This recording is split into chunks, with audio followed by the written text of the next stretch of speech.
شوہر نے تھپڑ مارا، طلاق کی دھمکی دی، ایک گندی سی گالی دی۔ عورت نے بوڑھے ماں باپ کا سوچا اور پھر سہ گئی۔ کچھ عرصے بعد پھر شوہر نے تھپڑ مارا، طلاق کی دھمکی دی، ایک گندی سی گالی دی۔ عورت نے گود میں بیٹھے بچے کی طرف دیکھا اور پھر سہ گئی۔ انڈے بیچنے والا بچہ۔ بہت سردی تھی اور بادل بھی شور کر رہے تھے۔ اندر صاحب کے بچے رضائی میں بیٹھے بادلوں کی آواز سے ڈر رہے تھے کہ اچانک ایک آواز آئی، باہر سے انڈے گرم۔ صاحب بہت حیران ہوئے، اس وقت یہ کون بیچ رہا ہے؟ خیر صاحب باہر جا کر دیکھتا ہے تو ایک معصوم بچہ انڈے بیچ رہا ہوتا ہے۔ بچے سنو، تم اتنی رات کو وہ بھی ایسے موسم میں انڈے بیچ رہے ہو، کیا تمہیں ڈر نہیں لگتا؟ میرے بچے تو اندر بیٹھے ڈر رہے ہیں۔ صاحب جی، بھوک سے زیادہ خطرناک کچھ بھی نہیں ہوتا۔ رہی بات ڈر کی تو آپ کے بچے چوکیدار کو اپنا محافظ سمجھتے ہیں اور میرا محافظ میرا رب ہے۔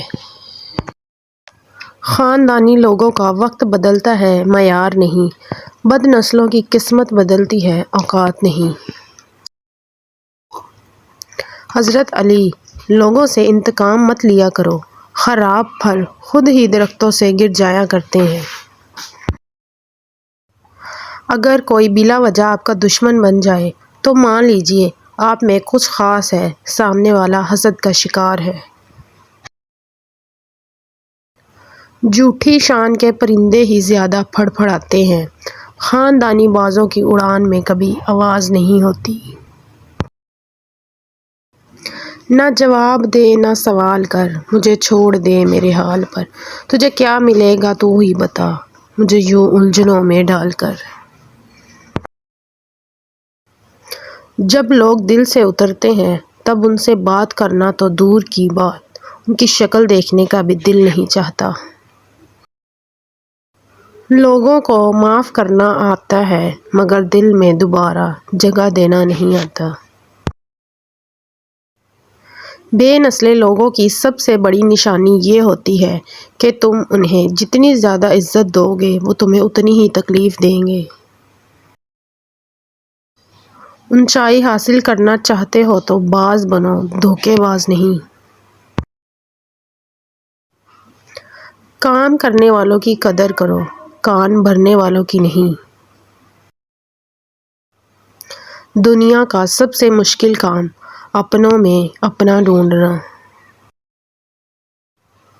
سازشیں، غیبتیں اور پیٹھ پیچھے وار، لوگ کیوں بھول بیٹھے ہیں کہ یہ تماشا خدا بھی دیکھ رہا ہے۔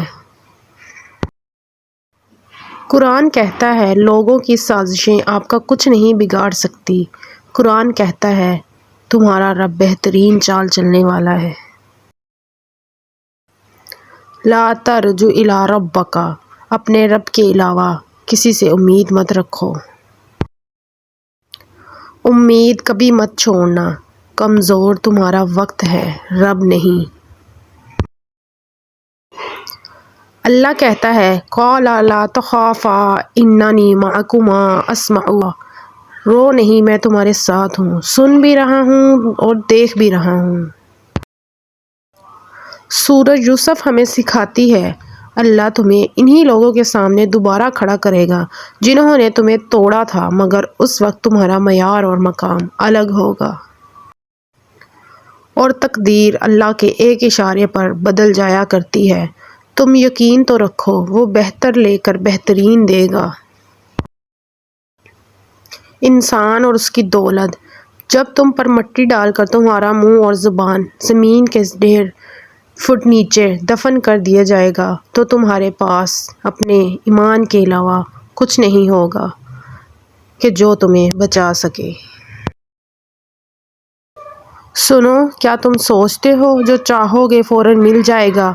دیکھو قرآن پاک کیا کہتا ہے، کلُّ امرٍ مستقر، ہر کام کا ایک وقت مقرر ہے۔